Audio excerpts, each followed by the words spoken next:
I'm here to explain to you all what is DNA. So, DNA is basically like the information that codes our body. I'll come to that point later, but for now, for starters, we need to know the full form of DNA before we go anywhere.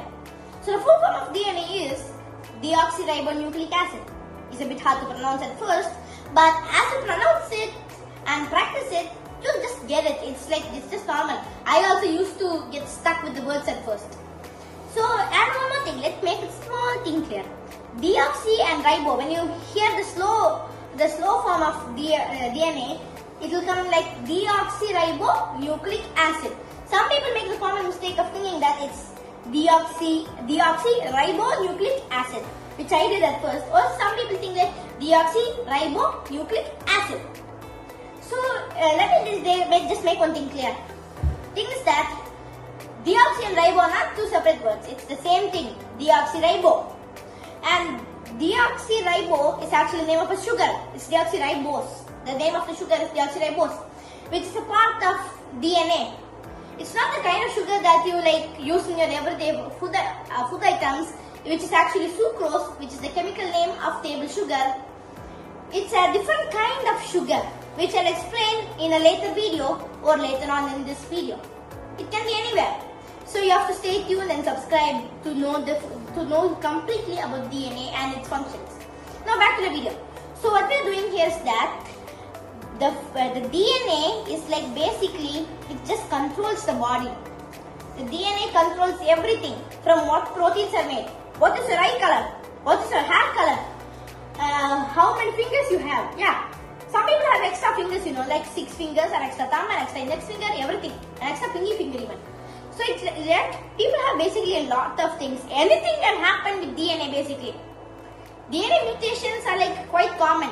Each one of us has different genetic blueprints. Like our genes or our DNA is different from that of our parents or anyone else.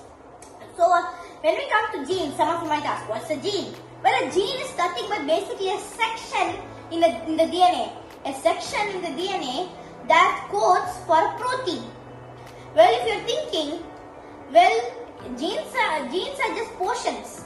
So, are there anything that does not code for any proteins? Well, actually there are, and they are called introns. They are just some of them just act like spaces. Like when we type words, we use a space key to separate words, don't we? So now imagine the words as the genes, and the space keys and spaces as the introns. So we type a word or a gene. A single word is equivalent to a gene. Imagine that. So if you type hello, it's a gene. When you put space, it's an intron. When you type hello again, it's another gene. I mean, introns can search humongously long. And most of the DNA is just introns. There are more introns in your DNA than there are coding genes. You can't believe that, can you? It's just that much amount of genes that control our entire body. So back to the main stuff. So what we're doing here is that what is happening here is that DNA has many parts. There are 2 different types of DNA segments. There's a small piece of DNA called nucleotide, and there's an even small piece of DNA called nucleoside. I'll explain to you what it is. For now, you need to know that there are also 4 bases in DNA: adenine, thymine, guanine, and cytosine. So adenine, thymine, guanine, cytosine, A, T, G, C are the 4 bases that make up the entire DNA. In alphabet, we have something like 26 words. Letters. 26 letters we have. But in DNA, we only have 4 letters to control our entire body. Believe it? It's a bit hard to believe actually. 4 letters control everything. This humongous complex body is controlled by just 4 letters, arranged in different orders. And another thing, adenine only pairs with thymine, and guanine only pairs with cytosine. You get that? So it's just 2 different pairs working for the entire body. Huge. So and also the to nucleotides and nucleosides. A nucleotide is nothing but the deoxyribose sugar that I mentioned earlier attached to the DNA base along with the phosphate group. The phosphate group is for linking other nucleotides together to eventually form the famous double helix structure of DNA.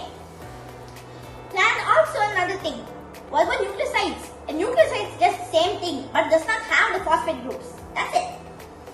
Nucleotides come pretty handy within the cell so that it can make more DNA and replicate it so that it's for many other purposes.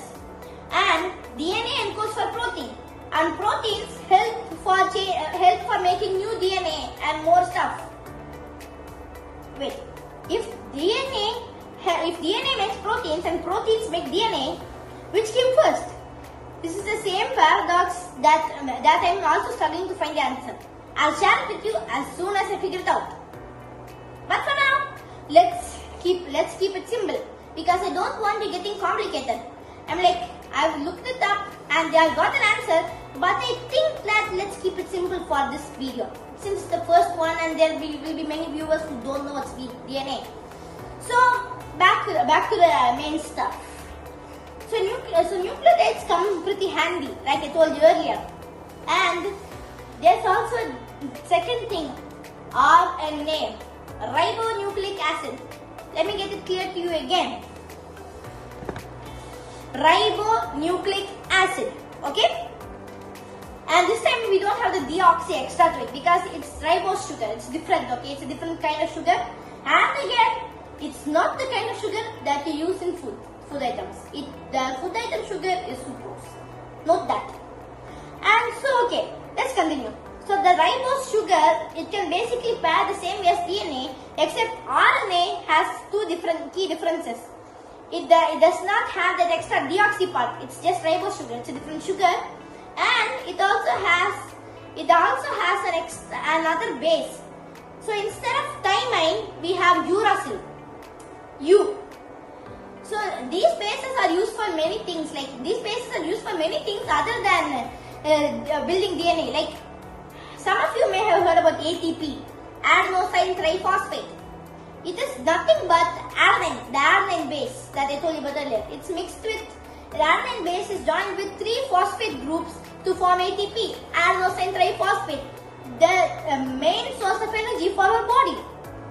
And it's not just ATP. There's also things called GTP, CTP, UTP, guanosine triphosphate, adenosine triphosphate, uracil triphosphate. See, there are many things, many other purposes that these are used for. But I think for now this is enough. Because as always, I'll explain to you in a different video. So make sure to keep on track of the videos. And so we'll continue with DNA. So DNA, since it's inside of the nucleus, it can't move around anywhere, which is the purpose of RNA. Proteins take the RNA nucleotides and the DNA just unravels itself into 2 different sections. So the RNA nucleotides, the proteins make the RNA nucleotides just stick to the opposite ends like pairings. So when the 2 strands of DNA come together, there are 2 strands of DNA wrapped together to form double helix. So the 2 strands of DNA come together, the paired bases like A to T in DNA, adenine to thymine, those bases come apart, and so since everything follows the same common law, we can use RNA to pair the DNA, and then the cell will take the RNA out, join the DNA again, and kick the RNA out of the nucleus to go and make some proteins. And the exact process I'll explain later. So for now, this is the basics of DNA, and I hope you enjoyed my video. Until next time, bye.